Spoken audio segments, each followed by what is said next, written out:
The Subcommittee on Europe will come to order.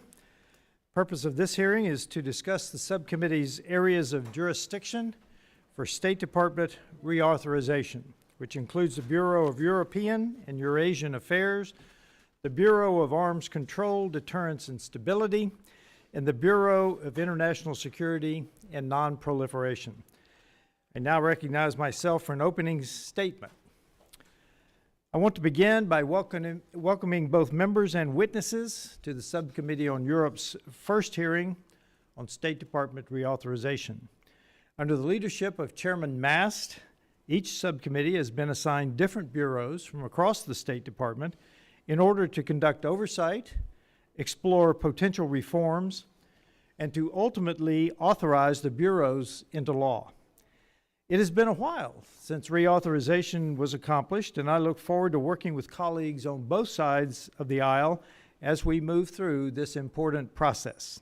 It is essential that Congress takes up its responsibility to authorize a State Department that is fully able to execute the mission of making the United States a safer, stronger, and more prosperous country. As this is our first hearing on this subject, I'm going to provide a brief introduction to the State Department bureaus this subcommittee will be overseeing in the 119th Congress. The Bureau of Arms Control, Deterrence and Stability, also known as ADS, is responsible for diplomatic efforts to increase stability, reduce the risk of unintentional escalation, and prevent conflict. This includes promoting the stability and control of emerging military technologies, including AI and quantum computing, and upholding bans on chemical and biological weapons. ADS also leads negotiations on nuclear arms control and represents the United States in multilateral forums addressing WMD challenges, originally created as the Bureau of Verification and Compliance in 1999. The Bureau's position of Assistant Secretary of State is authorized in statute, and only that one position. Next, we have the Bureau of International Security and Non-Proliferation, or ISN, which is the mission of preventing the spread of WMD, delivery systems, and advanced conventional weapons capability. Additionally, ISN works to protect U.S. critical and emerging technology and promotes the peaceful uses of nuclear energy, science, and technology. The Bureau was formed in 2005 by then Secretary of State Condoleezza Rice through an agency reorganization effort that combined the Bureau of Non-Proliferation and the Bureau of Arms Control. The Bureau of International Security and Non-Proliferation is currently not authorized in statute by Congress. The Bureau of European and Eurasian Affairs, or EUR for short, is responsible for developing and implementing U.S. foreign policy in Europe and Eurasia. The Bureau promotes U.S. interest in the region on issues such as international security, NATO, cooperation with the European Union and other regional organizations, support for democracy, human rights, civil society, economic prosperity, non-proliferation, and counterterrorism. One of the key missions of the Bureau is the planning, coordination, and delivery of assistance to the region. As members of Congress, it is our duty to ensure that every tax dollar spent abroad is achieving U.S. strategic objectives. Like ISN, the Bureau for European and Eurasian Affairs is not authorized in statute. Finally, I want to note that the subcommittee also has jurisdiction over the Bureau of Cyberspace and Digital Policy, as well as the Export-Import Bank, but these will not be the subject of today's hearing. One of the three bureaus we are discussing today, only one is explicitly authorized, and that only partially. Without clear and concise instruction from Congress through a State Department reauthorization, the legislative branch of government invites the executive to have broad powers to shape the structures, personnel, and mission of agencies. It is my belief that a stronger State Department requires clear legislative guidance from the Congress. As the committee moves through this reauthorization process, the experience and insights from our witnesses today will help guide us in working to build a more efficient and effective State Department. I look forward to hearing your testimony and recommendations. The chair now recognizes the ranking member, the gentleman from Massachusetts, Mr. Keating, for any statement he may have. Thank you, Chairman Self, and thank you for our witnesses being here today. The arms control, nonproliferation, the U.S. foreign assistance to Europe has been at the heart of U.S.-led world order since the end of the Second World War, beginning with President Truman in 1948. The Marshall Plan brought more than $13 billion in investments to European economies, provided the U.S. with significant influence in Europe, and solidified the transatlantic alliance that we all benefit from today. Also born out of the triumph of the Second World War, a modern-day arms control and nonproliferation regimen that's enabled the United States and its adversaries, such as the then Soviet Union, to work together and reduce the risk posed by nuclear weapons.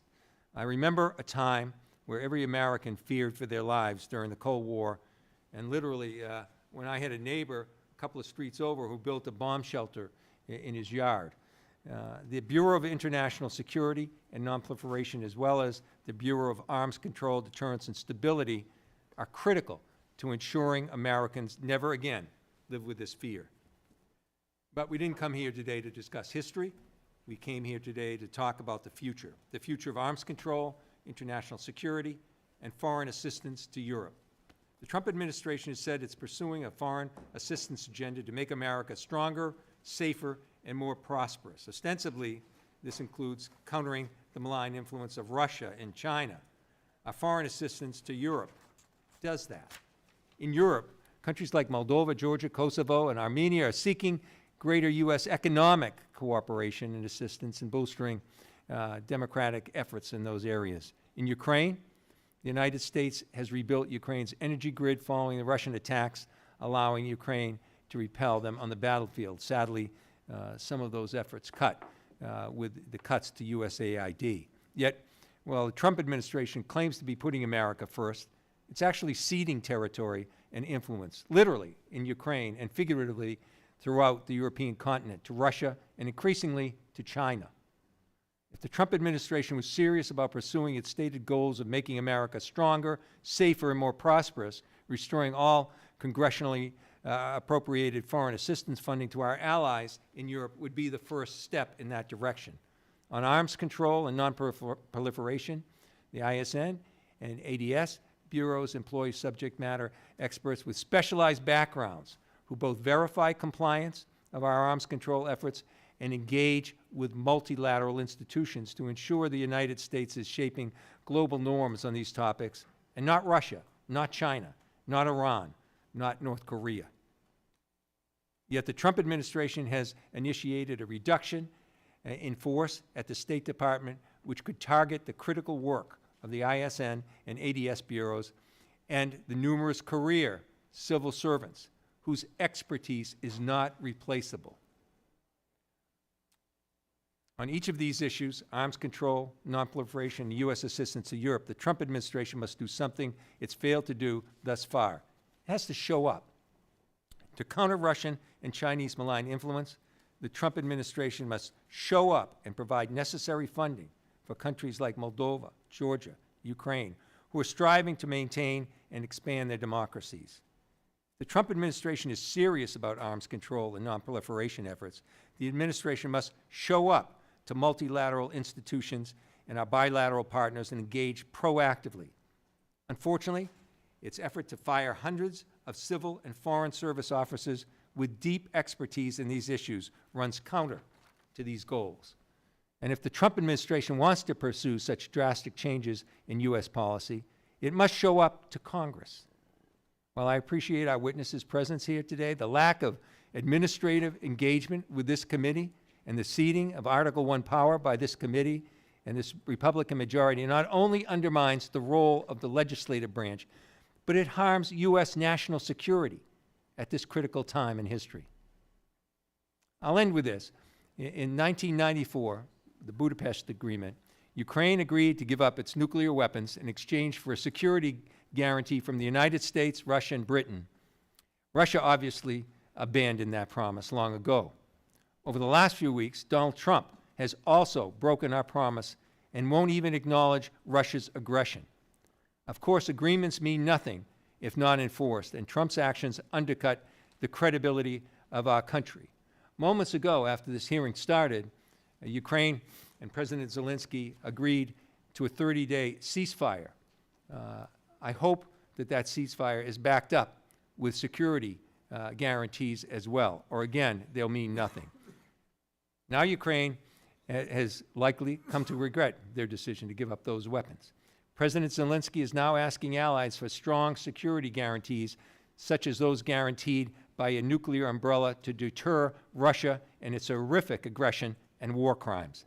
Abandoning our allies in Europe will undermine our allies' belief that the United States is a strong, dependable ally, and this only emboldens China, Russia, North Korea, and Iran.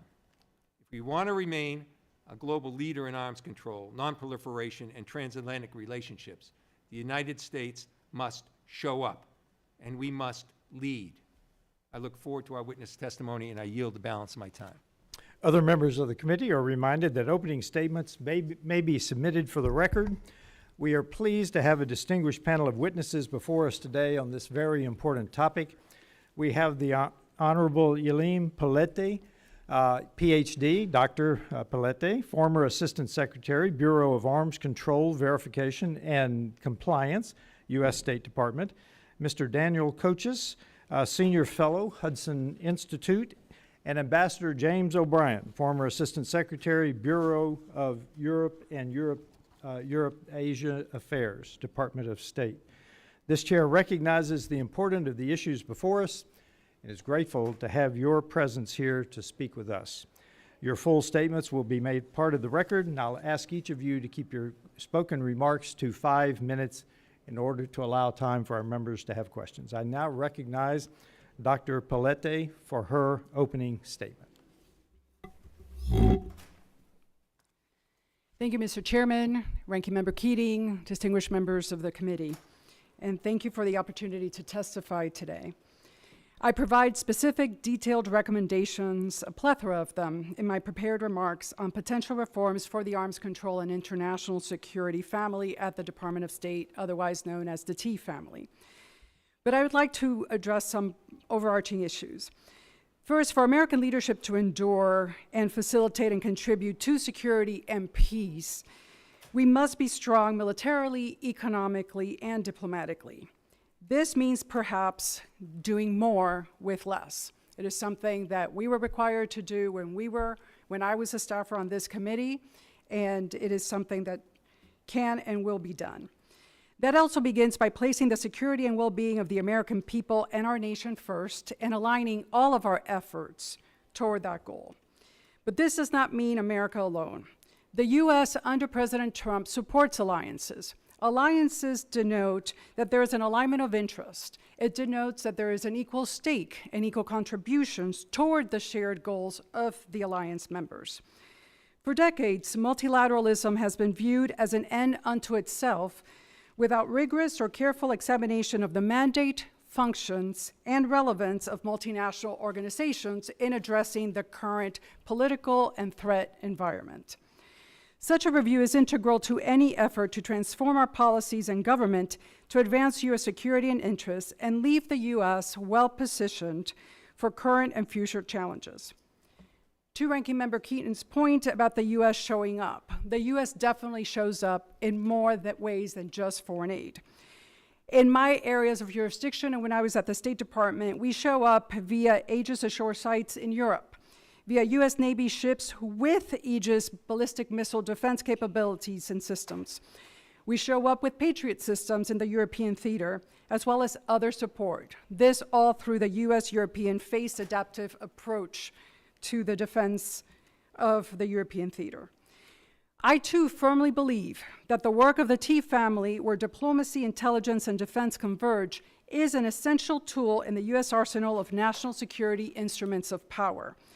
It embodies peace through strength, including via verification and compliance, strategic dialogues, deterrence, missile defense, policy, and assistance for nonproliferation efforts. I'm sharing a few of the observations included in my prepared remarks, some unpleasant, but we are all seeking to improve our capabilities. As Assistant Secretary for Verification and Compliance, I had the opportunity to indeed work with some brilliant, dedicated, forward-thinking professionals and faithful public servants and patriots in this space. but also observed others pining for and operating in a distant past or seized by nativism, losing focus of U.S. interests, priorities, and objectives. The Eurocentrism, Eurodominance, stemming from Cold War dynamics, arms treaties, and agreements, has led to the usurpation of some T family responsibilities, including those statutorily required. The utilization by the intelligence community of findings and assessments by international organizations instead of providing U.S. intelligence. Manipulation of clearance processes to usurp statutory roles and authorities of decision makers and advance personal agendas.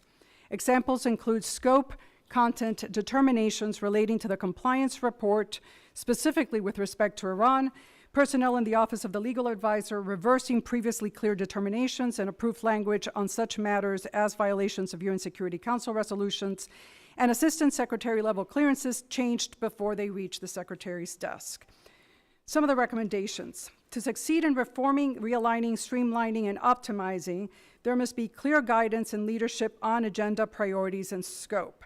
This applies to undersecretaries, bureaus, offices, up the chain of command to the Secretary, and it should also guide the authorization process. We need clear lines of demarcation, transparency and honesty in reporting, stop overclassification to hide information from the Congress or the American people, particularly when data is in the public domain.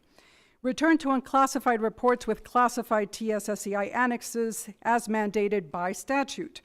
No versions of intermediate classification. Dramatically increase the scope of the compliance report in terms of the subject matter covered and information used to inform the judgments and document. Optimization. T has to be fully integrated. No marginalization or subordination to regional bureaus. The T should reflect the current landscape in scope and message as potentially the Undersecretary for Global Security and Strategic Domains. This includes outer space, undersea, AI, and cyber. Eliminate congressional and public affairs offices and personnel within bureaus, as all these requests should go through the department's respective bureaus and offices to ensure maximum coordination and message cohesion. Bring matters pertaining to the Antarctic Treaty, Arctic Affairs, Artemis Accords given based on the Outer Space Treaty, space traffic management already handled by the ADS Bureau, the ESC office of that bureau, to a revamped and renamed ADS Bureau. Funds and assistance programs should be consolidated into one dedicated office, not an additional office, but one office dedicated to such funding and oversight, similar to regional bureaus. Other eliminations, consolidations, and reductions, including in structure, personnel, and functions, are included in my prepared testimony. In sum, we are being called to do what is right and necessary, not what is easy or popular. I look forward to your questions and to working together to make the Department of State, foreign policy, and programs more efficient, and in the hope of ushering in a new era of American leadership and greatness while advancing security and peace for the U.S., the American people, and worldwide. Thank you, Mr. Chairman. Thank you, Dr. Poblete. I now recognize Mr. Cochis as for his opening statement. Thank you. Thank you. Good afternoon, Chairman Self, Ranking Member Keating, and distinguished members of the subcommittee. Thank you for the opportunity to testify before you today on this important topic. My name is Daniel Cochis. I am a senior fellow in the Center on Europe and Eurasia at the Hudson Institute, and I'm grateful for the opportunity to offer my testimony this afternoon. Please note that the views I express in this testimony are my own and should not be necessarily construed as those representing the Hudson Institute. The last comprehensive foreign relations reauthorization bill was enacted into law over 20 years ago. At that moment, Vladimir Putin had only been in office for 2 years. It would be 3 more before he gave voice to his belief that the collapse of the Soviet Union was the greatest geopolitical catastrophe of the century. The invasion of Georgia and Ukraine, the annexation of Crimea, and Moscow's systematic shadow war against the U.S. and its allies waited in the future. In 2002, Russia was in fact the 4th largest recipient of U.S. foreign aid, receiving nearly $1/4 of U.S. dollars dispersed that fiscal year in the Europe and Eurasia region. The U.S., still reeling from the 9/11 attacks, had successfully convinced allies to deploy alongside us to Afghanistan. The push to focus NATO on out-of-area operations was underway, a decision that in retrospect has proven foolish and from which Europe continues to recover.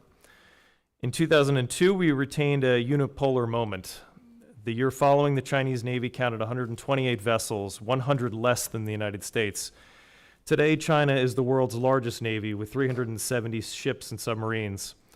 The world was still 11 years away from the launch of the Belt and Road Initiative, China's plan for massive infrastructure investment in order to link Beijing economically and politically to key global regions, including prominently in Eastern Europe. Today, the world is a very different place. As Congress undertakes this reauthorization effort, the watchword I believe should be at the forefront of your minds is competition, principally against our great power adversaries, China and Russia. Reorienting State Department resources for the current era of great power competition is a necessary task which will help steer U.S. policy toward accomplishing the most important outcomes. Prying one great power adversary from the other is, in my view, simply not possible. The shared Sino-Russian goal of insulating their illegitimate regimes and forcibly bringing an end to the Western-led global order and, by extension, decreasing U.S. power and influence has bonded Beijing and Moscow in a way which U.S. diplomacy will be unable to overcome. Therefore, we simply need to compete. This being a competition the U.S. cannot afford to lose, we must leverage every tool in our arsenal to maximize our advantages. One of those more potent tools we have is foreign aid. When thinking through this assistance, the driving factor should always be the question, does this advance U.S. national interests? There are clear examples during the past few years of U.S. foreign aid dollars funding projects which do not advance this interest clearly. These, while glaring, are nonetheless minor components in the overall foreign aid program. In the 20th century, Nicholas Skymon wrote, "Who controls the Rimland rules Eurasia. Who rules Eurasia controls the destinies of the world." Today, this Rimland, which includes the majority of continental Europe, is hotly contested. It is more important than ever that the U.S. remain active in the region, with the State Department focusing its efforts on three key areas. Those where U.S. support is crucial, those where the U.S. has a strong comparative advantage, and finally, geographic areas or points of interest where they are on the cusp of magnified significance. The Balkans, for example, fulfill components of all three of these focus areas. It is once again on the cusp of returning to top geopolitical relevance. U.S. support remains crucial, and there are components of needed support, particularly in the energy sphere, where the U.S. has significant comparative advantages. As the committee thinks through the framework of State Department priorities, staffing, and oversight, I would also suggest a greater focus on the Arctic, one region which is clearly on the cusp of heightened significance in the decades ahead. Finally, I would note the imperative to focus our efforts on those nations where our adversaries are targeting their attention, places like Moldova and Ukraine. Residing in the unenviable gray zone, these countries find themselves in critical need of our support. Continued U.S. prosperity and security lie in no small part upon ensuring stability in Europe. As such, it is advantageous to remain engaged in this theater. Foreign aid, if utilized prudently in service of the national interest, can help bolster positive outcomes in the region, block our adversaries from gaining undue influence, and provide an excellent return on investment for U.S. policymakers. Thank you. With that, I look forward to answering your questions and shedding any light I can on this subject matter at hand this afternoon. Thank you, Mr. Kochis. I now recognize Ambassador O'Brien for his opening statement. Thank you, Mr. Chairman, Ranking Member. I've spent half my career in the private sector and half at the State Department. And what I've noticed are a couple things. One is that EUR is the gateway to most global issues. Any caucus or group that addresses a global issue runs through our relationships with our transatlantic partners. The P3 at the UN, NATO itself, all the significant organizations, including the informal ones like the G7 and others. So we have to get that right. That's why EUR ends up doing silly measurements, like much more than half the paper that goes to the Secretary of State, because it's that relationship that's the bedrock of all other functions in the State Department. The second thing is the State Department's always in a state of transition. Every year, a third of FSOs change over. Politicals like us kind of come and go every couple of years. Experts get hired. And even the civil service is facing an enormous transition as baby boomers hit retirement age. So the impact of that is that it's pretty easy to get your priorities in place in the State Department without a lot of barking like an angry dog about how the workforce is wrong. And I think what it takes is clear leadership, a set of criteria, and an approach that makes sense to the American people and that workers can follow. And I fear, frankly, Mr. Chairman, we don't have that now. Four points. One of them just goes to what's the role of this process? So Secretary Rubio and Mr. Musk seem to have settled their disagreement by agreeing that now 83% of AID contracts can get canceled. And as always, the powerful have settled their dispute on the backs of people without voices. So there's American farmers waiting on $2.6 billion of payments by AID, and those have been disrupted. I don't know if they'll be paid. There are tens of millions of people depending on healthcare and food that was delivered through AID projects. And now that they're not getting that, they're either going to die or they're going to migrate. This is the most effective border security program we've got, and we just took it to zero. Now, the most significant element of this, though, is that each of these projects came up, of course, to this committee and 3 other committees for approval before the money went out the door. And the Secretary of State has now said that this committee was wrong on $4 out of $5 in the foreign assistance account. That's a pretty poor batting average.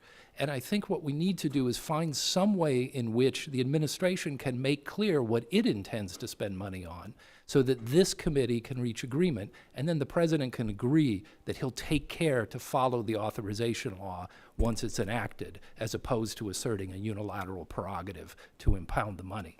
And as you go through that, I hope you ask 3 questions. One of them is, how does any restructuring advance the president's objectives? Just to take one example, on arms control, every major agreement has been led by the US, and much of that expertise sits in ADS. So if we just start firing people, we won't be able to accomplish the kind of reductions the president says he wants in nuclear weapons.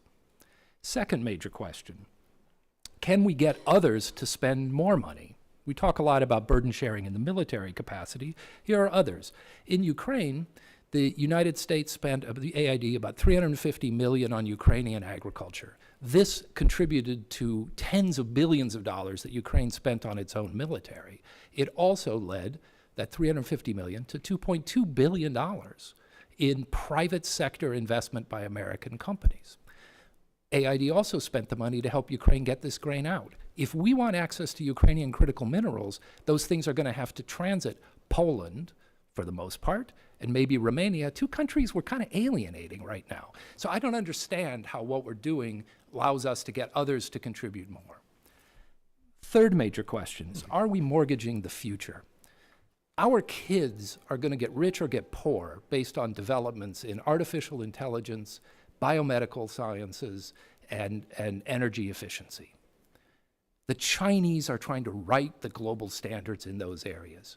If we stand with our European partners, along with Japan, Korea, and some others, we will be more populous, more wealthy, and more experienced at writing the global standards that our companies will sell into.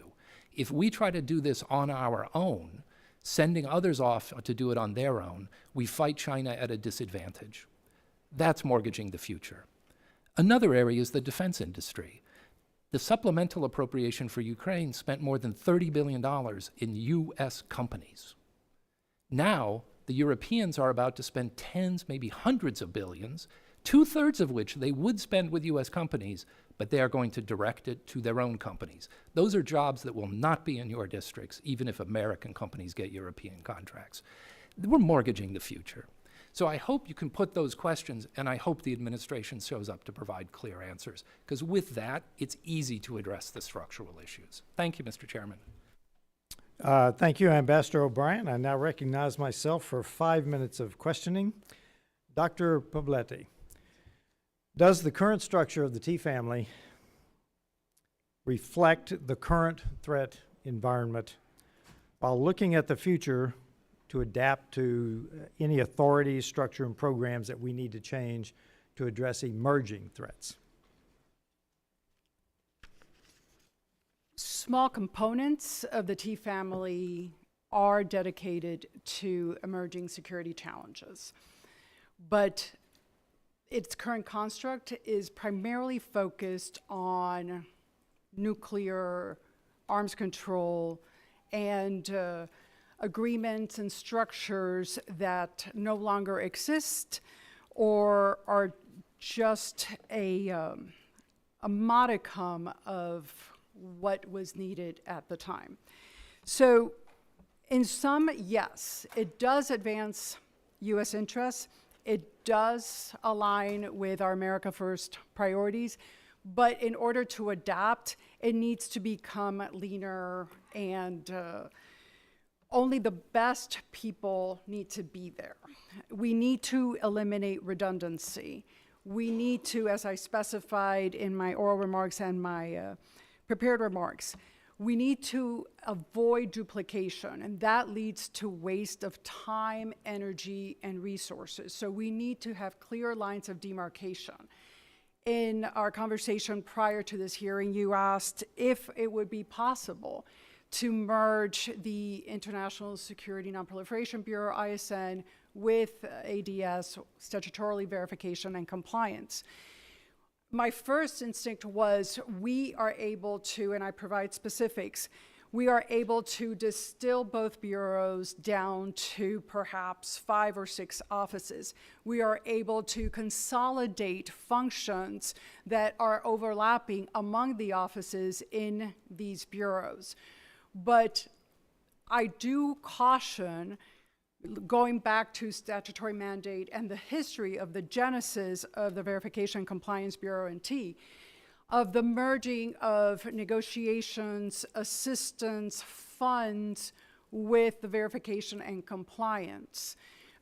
When I worked on the committee with the former chairman Ross Leighton, Ranking Member Keating was very supportive of modifying the Atomic Energy Act and the pattern and the method in which we approve 1, 2, 3 agreements, nuclear cooperation agreements. I propose that that is valuable for ISN, but verification and compliance must be integrated into the verification and compliance of nuclear cooperation agreements as well, and ensure that there is accountability if there is cheating even on those civilian nuclear cooperation agreements, because they inform also all our efforts with respect to deterrence, defense, collaboration, partnerships, and the like. Okay, thank you. Dr. O'Brien, USAID, what does that stand for? Agency for International Development. Ah, I thought so. Agency for International Development. You gave us 2 examples of USAID providing money for Americans. I think that's one of the things that this committee will try to get to, although USAID is not in our portfolio, but I needed to address that. So, I'm sorry, I don't understand the tension, Mr. Chairman. The tension is it's for international development. Right, by Americans. In this case, I mean, people need food. We can buy the food on the market. We can buy it from Americans. No, it's international development. We need to correct the USAID, and I think now Secretary of State Rubio intends to do that. Mr. Kochis, I have less than a minute.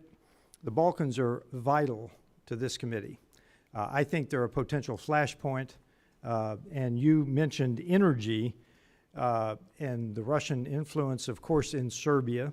Can you elaborate on your view of how we become an energy partner? And you've got 30 seconds.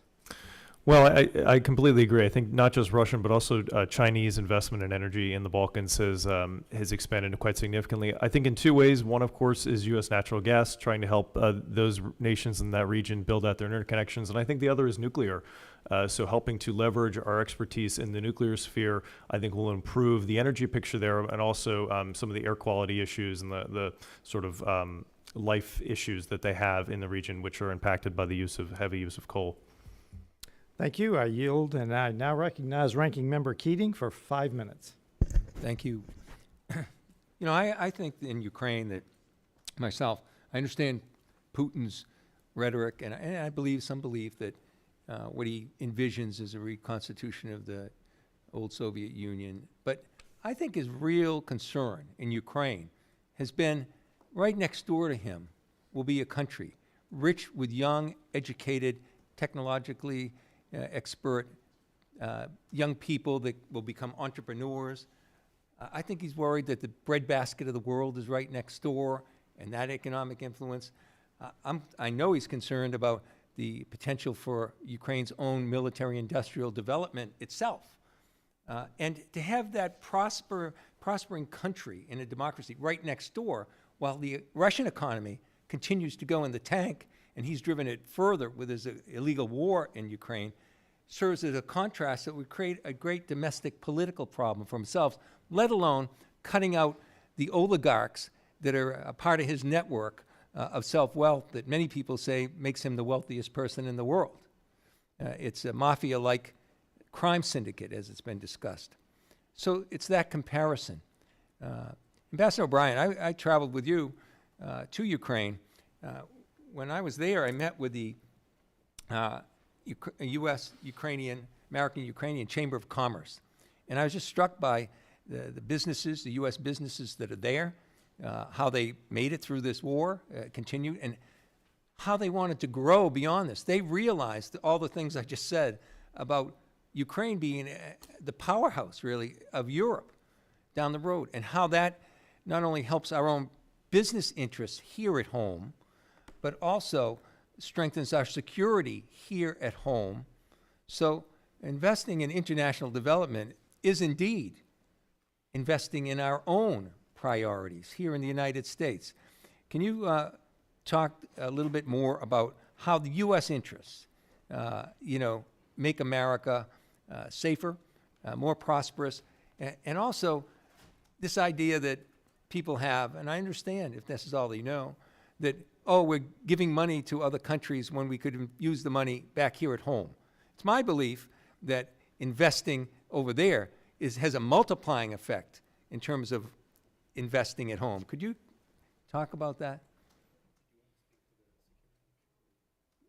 You answer first and then No, Ambassador, because we traveled there and I met with those people. I was in Ukraine 8 times during the war. I think I don't have an exact multiple for how much U.S. assistance comes back to help us. But I know, for example, that we had a large program to improve the environment for small and medium businesses with a real focus on American companies. They were already beginning to invest substantially in the Ukrainian defense industrial base, and they were beginning to invest in EU countries where inputs would come from Ukraine and then be exported elsewhere in the world. And those are direct benefits to our economy. They also help us, again, as Mr. Kochich and I both emphasized, the real struggle ahead is with China, which hasn't featured much in the last 5 weeks. And I think we're a lot better off if we have that as our focus and we build our base in just the way you all do when you run. You get your base together, and our base sits with our European partners, Japan, Korea, and some others. With that, we're 1 billion to 1.5 billion people. For Ukraine to inject another 35 million young, well-educated people with enormous resources into our base helps us with the real struggle that's ahead. And that's part of what's at stake here. And I really appreciate the comments of our other witnesses, too, highlighting other areas where this will be important, too. Like the Balkans, like the Arctic. These are areas where it's critical. And we are in competition with China in those areas. And it's this investment in Ukraine that's going to strengthen that. Our moving away from that does just the opposite. So whether it's the Balkans, whether it's up north, whether it's these areas of influence, whether it's our overall strategy with China has been one of deterrence, that's our strategy, this is weakened as well. So when you look at this front line and you look at that investment, I don't know how you can't help but understand, and it's up to us as representative people to better communicate to people in our districts and across the country that this is indeed the America First policy. I yield back. And now recognize the representative from Ohio, Mr. Davidson, for 5 minutes. I thank the gentleman, and I thank our witnesses. I appreciate you being here today to answer questions. Mr. O'Brien, you spent some time with the Biden administration. What does the phrase, are you familiar with the phrase, as much as it takes, as long as it takes? Yep. so you are familiar with it. What does that phrase mean? As much as it takes, we're clear of that, just keep cutting the checks. As long as it takes to do what? They never Yeah. would define the mission. What's the mission as you see it? Well, no, I think we did, and I think it goes to some of the difficulties I have with the decisions No, on you funding. didn't. And the reality is Victoria. I don't think you're right there. Well, let me elaborate, since Please it's my do. time. Victoria Nuland said that it was regime change in Russia, including war crimes tribunals for Vladimir Putin. When did she say that? I don't have the date. I'll be glad to supply it for Why don't you since, supply since that it's to my me? job to question you. Yeah, okay. So what was it exactly that you believe that the administration committed to do in Ukraine, Yeah, so what we, besides spend money? okay, sorry, my turn. What we were working toward during my time as Assistant Secretary was to build a viable ceasefire. Much of that work was spent with the Ukrainians, so they were prepared to do that. The Russians were unwilling to make a ceasefire on any terms that would be sustainable. Okay, so I still appreciate that. are. You wanted to secure peace, and that's good, because then you should be euphoric that President Trump has come in and said, the United States of America is very happy to help you secure peace. But I agree with the there's goal. not a lot of happiness in the world from the Biden administration. It's, oh, how dare you not keep cutting the checks? And that generally is the theme within the State Department, is they'll share just enough information to get Congress to shut up and cut the checks. Right? I'm not having a discussion with you, please. I don't plan to Okay, talk to you again. that was never You can turn my your mic off. attitude. I'm not talking to you anymore. Yeah. All right. So this is the reality of what's been going on for a long time. People come to Congress and say, just cut the checks. And frankly, what you see out of the European Union, we couldn't get them to cut the checks for a long time. You know, some of the smaller countries did contribute. A lot of countries contributed a little more, but your big countries like Germany continue to not meet their obligations under NATO. They gave statements about meeting their obligations, but they didn't meet their obligations to NATO. And now that Donald Trump has said, all right, fine, you'll find out. You're not ready for peace? Go ahead. Suddenly, the Europeans have found the resolve to spend money. I just want to share a quote from Irving Kristol, a godfather of the neoconservative movement. He said in 1983, well before the end of the Cold War, he said, quote, if we have learned anything from the NATO experience of the last 30 years, that was, in 1983, it is the rediscovery of an old truth. Dependency corrupts, and absolute dependency corrupts absolutely.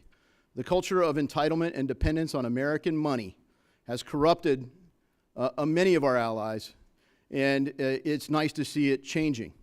When we look at our own approach, though, we've had a hard time saying, what's in it for America? Why should America serve as the de facto European defense force and then continue to be treated with contempt for it? Victoria Nuland had her own problems, but when we look at the acting ambassador there, we should have some other concerns. So, Ms. Poblete, you're familiar with some of the challenges from your time in the Ledge branch. Does it resonate with you that we're kept in the dark in a lot of things just so we cut the checks? Absolutely. And unfortunately, it was crystallized during my time at the Department of State just to what great lengths some individuals go to hide information from the Congress. But to your point, Congressman Davidson, and the discussion of foreign aid needs to have clearly defined goals and objectives. With respect to Ukraine, that never really occurred. When Senator Rand Paul sought a GAO report to ascertain how the funding had been used, who were the end users, was it used for the intended purposes that the Congress had appropriated and authorized it for, he was called an agent of Putin. Yeah, that's the standard attack. Is if you don't just cut the checks, you're an enemy of the state, the deep state maybe.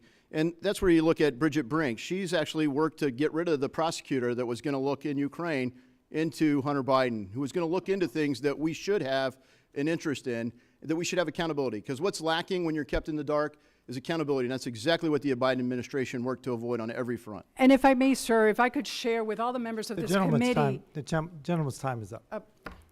I now recognize the representative from Rhode Island, Mr. Ammo. Thank you, Mr. Chairman. Focusing on some things that matter, let's talk about President Trump and his direction to Elon Musk to use Doge to take a chainsaw to our government. This has resulted in thousands of federal employees being fired. These sweeping layoffs have been willful and malicious. Adding to the chaos and confusion, laid off workers have had their terminations rescinded once Elon realized the dangerous consequences of his actions. So it's clear that Doge has no idea how our government works, yet that hasn't stopped them from forging ahead on their rampage. I underscore rampage. Every agency has been directed to submit a report on plans to further reduce their workforce by this Thursday. Thankfully, the State Department hasn't had the mass layoffs of other agencies like USAID, apparently a point of contention between Elon and Secretary Rubio. However, there is a list of about 700 civil servants who could be fired circulating at the agency. And in the last 2 months alone, another 700 employees have resigned, nearly as many as typically resign in an entire year. So make no mistake, these proposed layoffs and forced resignations of dedicated public servants threaten our national security. It brings me to two subjects of today's hearing: the Bureau of International Security and Nonproliferation and the Bureau of Arms Control, Deterrence, and Stability, AKA the experts who work to prevent nuclear war and international arms trafficking. And I hope that everybody agrees that we'd be better off by having long-serving, experienced civil servants working at these bureaus. They leverage their institutional knowledge to keep us safe. Look, after all, we're talking about nuclear arms control agreements, monitoring chemical weapons, protecting critical American innovation, and coordinating global cooperation to prevent terrorists from accessing sensitive technology. This doesn't sound like entry-level work to me. It sounds like it requires a deep understanding of these technologies and our international agreements built on years of experience. So, Ambassador O'Brien, briefly, can you tell me a bit how firing or forcing the resignation of staff within these bureaus would harm our national security and our ability to prevent bad actors from accessing nuclear weapons and other advanced technologies? Sure. I think there are a couple of things. So one is, the chairman asked about new technologies. So certainly in the ISN Bureau, I worked with them a lot on restricting access of bad actors to new technologies. The set of expertise that's available there on supply chains and the financing of trade in items that can lead to dangerous weapons is second to none and enables us to keep ourselves secure. And I saw again and again how we were able to restrict Russian, Iranian, and North Korean access to these items because of the expertise in that bureau. A recent thing that we were just able to sort of push over the line in my last couple of months there was the arrival of this shadow fleet, a group of unregulated tankers that export Venezuelan, Iranian, and Russian oil, competing unfairly with American producers and avoiding sanctions. We were finally able, largely because of the expertise of people in that bureau and in EUR, to identify the kind of key nodes where those ships intersect with the global commerce, and we're able to get the key states that have ability to access them, either in ports or in straits, to shut it down. More broadly here, it brings other countries along. So ISN in particular, but also ADS, work with all of the other countries that have an interest in the more sophisticated parts of the supply chains for weapons, but also implementation of any kind of effective ceasefire arrangement. All that expertise sits there. Now, is it all as up to date as we would want? Again, there's enormous turnover in these places, and I think somebody needs to really dig in and see who works there now. ADS hired, during the time I was assistant secretary, a number of very experienced people in working on issues like AI, crypto, other ways in which bad actors try to come at our security. And I think if somebody takes the time to dig in, you may find that you don't need sort of broad structural changes, but you can actually just give clear direction. And that's what we're lacking right now. Yeah. Thank you, Ambassador.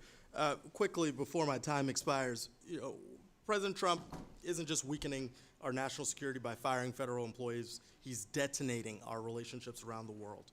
By freezing foreign assistance, our credibility with countries is being jeopardized. I look at countries like Armenia that has been moving closely to strengthening ties with the United States. So, as I wrap up here, the message that we're sending is one that's detrimental to our commitment to countries like Armenia who need us to be committed in this relationship as we move further. I yield back. I now recognize the representative from California, Ms. Kim. Thank you, Chairman Self and Ranking Member Keating, for holding today's hearing. And I want to thank the witnesses for joining us today. And good to see you. Good to see you, Dr. Philippe. It's been a while. Increasing stability, preventing conflict, and preserving and advancing effective arms control and disarmament measures are the core of ADS's mission. And we've repeatedly seen Russia reject U.S. proposals for talks concerning an arms control framework after the expiration of START. Additionally, I'm deeply concerned about the PRC's accelerated nuclear weapons programs amidst its escalating rhetoric. So can you talk to us about what ways can ADS be better positioned to work bilaterally and multilaterally to pursue effective nuclear risk reduction dialogue? Thank you. It's great to see you. If the congressman has left, but if I could start by making a couple of points. Number one, with respect to DOGE, how many members of this committee would not have loved to have had a tool similar to that, uncovering? But the ultimate decision makers are the Secretary of State, confirmed by the Senate, comes from the Congress. So it is just a tool. It is not conducting a rampage. President Trump himself has recognized the value of experts in the ISN and AVC Bureau, not specifically, but talking about how there are many good people. We want to retain the best of the best. But that does not mean that these two bureaus require over 300 individuals to keep the very best, the most knowledgeable experts to engage in negotiations of arms control, nonproliferation, and disarmament agreements and treaties. Not to be redundant, but is there a certain line of technical or scientific expertise that would prove beneficial if added to ADS? We have the current technical, military, intel, and scientific expertise. Ironically, and that's part of my recommendations, ironically, these bureaus are overwhelmed by policy experts, by messaging experts. So if we were to reduce the personnel and reduce the scope to those who have the hands-on expertise overseen by policy and expert negotiators, that would go a long way to being more efficient and more successful in our arms control, nonproliferation, and disarmament negotiations. Thank you.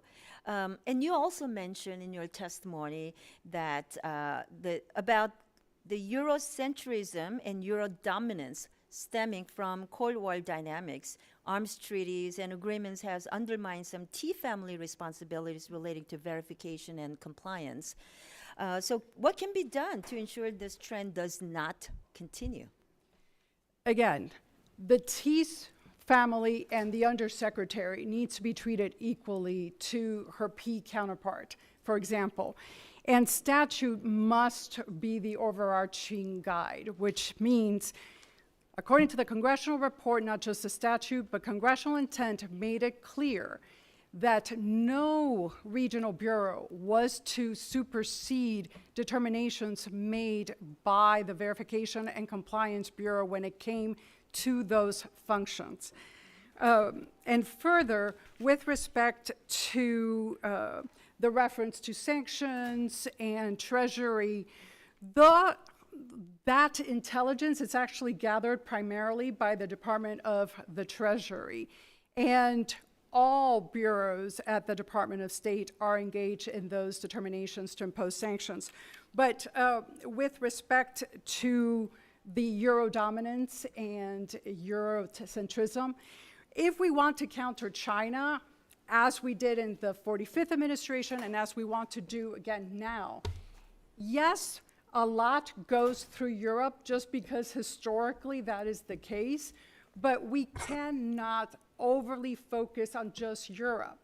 To counter China, we must empower every regional bureau and every bureau of the Department of State using all elements of U.S. power, not just those going through Europe. Chairman, I have a few more questions, but I'm running out of time. Do I have? We'll have a second round. I now recognize the representative from Nevada, Madam Titus. Thank you, Mr. Chairman. Well, like some of my colleagues, I'm appalled by Trump's actions to freeze all of U.S. foreign aid, abandon the USAID working professionals around the country and their families, and dismantling the federal workforce generally. These steps have led to unnecessary deaths for those people who count on programs that we have been involved with in health care, the financial hardship and uncertainty for our Foreign Service officers, and diminished U.S. credibility. I've just met with some representatives from Europe earlier today, and they're kind of appalled. They don't really know how to react to having someone who's been their friend now not only not be a friend, but possibly be an enemy. I'm particularly concerned about the rolling back of democracy programs that existed with USAID. You know, we were there to support countries where there were new democracies that were building and established democracies that were backsliding. We built a vibrant civil society communities. We backed up the free press. We not only were supporting our own values, but we were backing up China and Russia, and if we're not there, they're going to step in to fill the void. The Republicans love to do a list of the things that USAID does that they hate, so I'd like to do a list of some of the pro-democracy programs that have been eliminated or frozen. Program to support Belarus democratic leaders in exile, advancing Belarus democracy. Program funding election monitoring in Kosovo, advancing digital democracy in Serbia, promoting the development of independent professional media in Moldova, fostering more responsive governance in Armenia, boosting civil society engagement in Georgia, supporting political pluralism in Bosnia-Herzegovina. These are the kind of programs that are our soft power, that we not only further the values that we have, but it also helps our national security.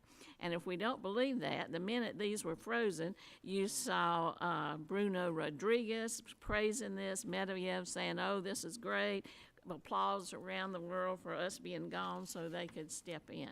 So that's what I'd like for us to address. And I'd ask you, Mr. O'Brien, looking at the Western Balkans, there have been a lot of programs there that have been terminated, and not just those that were focused on democracy like I mentioned, but some things like promoting energy security, combating corruption, strengthening critical infrastructure. Could you talk a little bit about how Russia will see it as an advantage if we're not there with those programs? Yeah, it already does. So Russia supplies a critical amount of gas, less and less, to Serbia and on into Bosnia and elsewhere.